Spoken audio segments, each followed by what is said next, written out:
চলে এসেছি ইলিশ মাছ নিয়ে। ইলিশ মাছ ধুয়ে নিয়েছিলাম আগেই, নুন হলুদ দিয়ে তেলে দিয়ে দিয়েছি। এরপর এক পিঠ ভাজা হয়ে গেছে, উল্টে দিচ্ছি।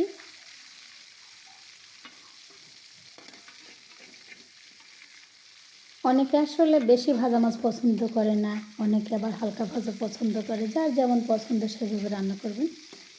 অনেকে আবার আলু দিয়ে পছন্দ করে না, পটল দিয়ে ইলিশ মাছ পছন্দ করে, যেভাবে খুশি। মাছের মাথাটা ইচ্ছে করলে কেটে দিতে পারেন, আমি কাটিনি।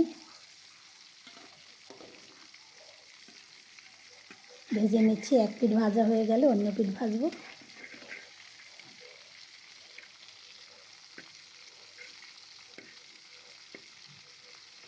বাস হয়ে গেছে উল্টানো।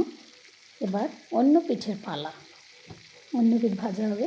ভাজা হয়ে গেছে, আলাদা কড়াই উঠিয়ে নিচ্ছি একটা একটা করে মাছ।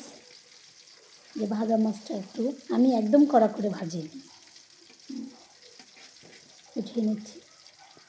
সব মাছগুলো উঠানো হয়ে গেলে আমি আবার আলাদা বাটিতে পেঁয়াজ, যে বাটিতে মানে বাটা মশলা দিয়েছি, পেঁয়াজ বাটা, শুধু পেঁয়াজটাই বাটা, বাকি হলুদের গুঁড়ো, মরিচের গুঁড়ো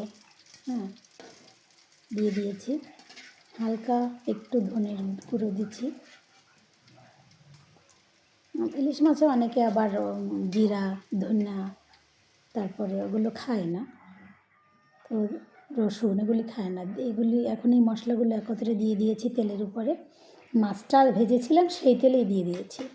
এবার একটু পানি দিয়ে কষিয়ে কেন নেব, পানিটা না দিলে ওটা তেলটা ছিটে উঠবে, এই জন্য কষিয়ে নিচ্ছি। নেড়েচেড়ে সুন্দর করে কষিয়ে নেবেন। আর ভাজা মানে মাছ মশলা কষানোর ঘ্রাণ সুন্দর হয়, ভাল লাগে। মহিলারা এমনিতেই তাই রান্না করতে পছন্দ করে, আর একটার পর একটা রান্না করা তো মহিলাদের ধর্ম। অনেকে আবার রান্না নাও পছন্দ করতে পারে। আর একটু লবণ দিয়ে দিচ্ছি, কারণ আলু দেবো তো একটু লবণ বেশি লাগতে পারে।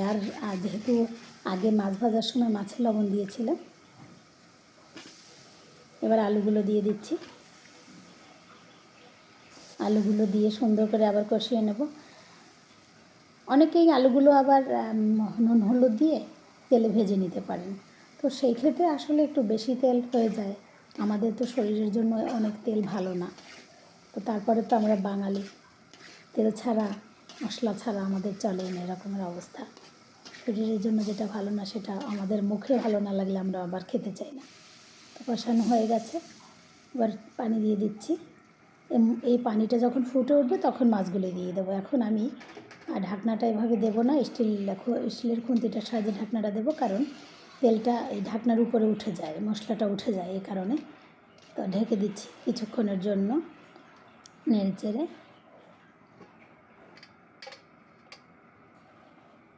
কিছুক্ষণ পর ফিরে আসছি, ফিরে এসেছি, পানিটা ফুটে উঠেছে, মাছগুলো দিয়ে দিচ্ছি একে একে করে এবং একটু নেড়ে চেড়ে দেবো।